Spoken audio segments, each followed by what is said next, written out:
All right, this morning Shane and Michael getting ready to go over and inspect some cars for tomorrow's auction. And I want to go through some of your auction tools that you're going to need when you go inspect. And we're going to get Shane to go through each one and why it's important. We've got us a little inspection auction bag put together here of what you should have at your disposal. And the first, Shane, is show me your phone. My phone? What do you do with your phone? Got my smartphone, and we're going to be going to Mannheim today. And any auction that you're going to is going to have you set up through a dealer app. What we've got on the phone itself, I'm going to pull it up here.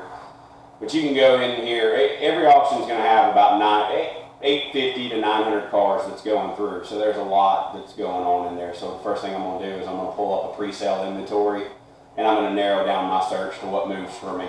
All right. I don't have a very good connection here, but you go in there and search through and sort everything out by make and model, and it'll actually, just because you're dealing on, acres and acres of cars just sitting there. So you want to be as efficient as possible, and that's where the app's actually going to make that. So first thing you're going to need is definitely that smartphone to get in there and make it an efficient day. All right. Do you use the scan feature? On my Mannheim app, absolutely. Yeah, that's one of the things. Every car's got a barcode on there, and so through the Mannheim app, you can actually go in there and just scan that barcode, and it's going to pull up the vehicles, tell you what your MMR is, tell you around about what that car's worth, the way it's sitting, what the average pay is. Now, from a location of all other Mannheim locations. Mm-hmm. All right. So your smartphone, and next let's go to the bag and see what else. The biggest thing that you're going to want is your scanning tool, to be able to go out there and actually plug it into the OBD sensors on every car. It's good for a couple of different things.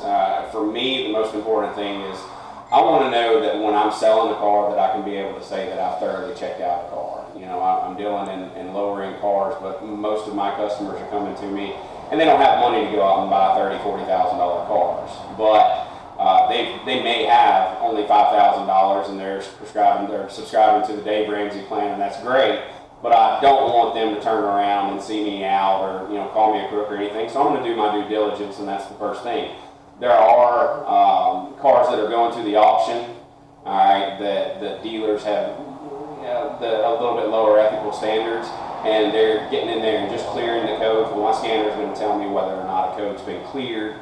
It'll tell you what stored codes are.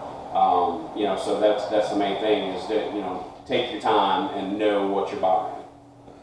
All right, next. Okay. Next thing I've got is my alternator tester. This is going to be able to test the amperage of the battery and the alternator.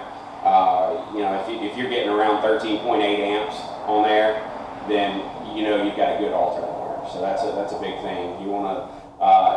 Several of those cars have been sitting on lots or trade-ins or whatever, and they've just been sitting there a while. This will tell you whether you've got a bad battery or whether it's an alternator or something that's a little bit more serious.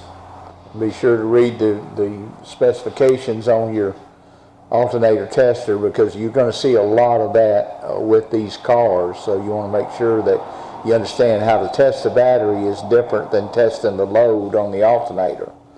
Next. Okay. The handy dandy jumper cables. Get you a set of good jumper cables. All right, like I said, you're going to have cars that are out there. They do have courtesy vans that come around with jumpers.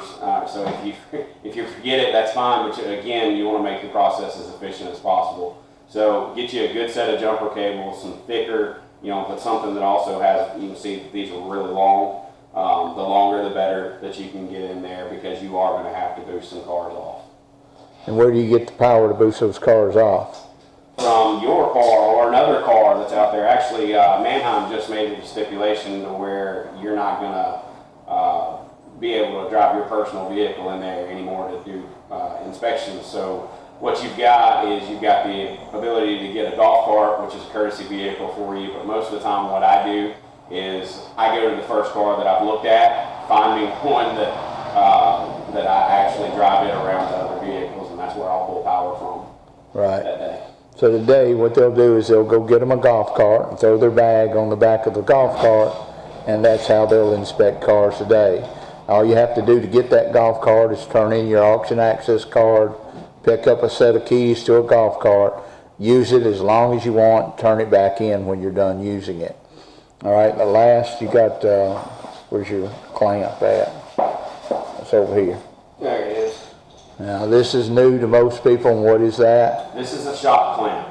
Basically, if you've ever had those issues where you go to raise a hood and the shocks have gone bad on you, there's no more hydraulic fluid or whatever, you can clamp this on there, hold the hoods open, and be able to inspect your cars without having to put a broom handle or something like that in there. It just clips onto the actual shocks right there, and once you tighten it down, it's going to hold the vehicle up also. You can also use it for your lift gates on your SUVs. Anything that's got a shock on there, you're able to use that and clamp it down and hold whatever you're looking at open, so you can inspect it without hurting yourself. Yeah, now the last thing I want to point out is on these shocks. You can pick these things up cheap after you buy the car on eBay. Most of the time they're 20 bucks a pair, maybe 30 bucks a pair with free shipping. So, but it is, believe it or not, it is critical that if you've got one, that if you'll get that shock put on that vehicle, it'll make you a sale, because people just don't like the idea. They want to be under a hood or a trunk or a lift gate or something, and you're so proficient on cars, you haven't invested 30, 40 bucks in shock. So that's it. That's it. To go to an auction, that's basically all you're going to need, other than a pocket full of money to make a pocket full of money.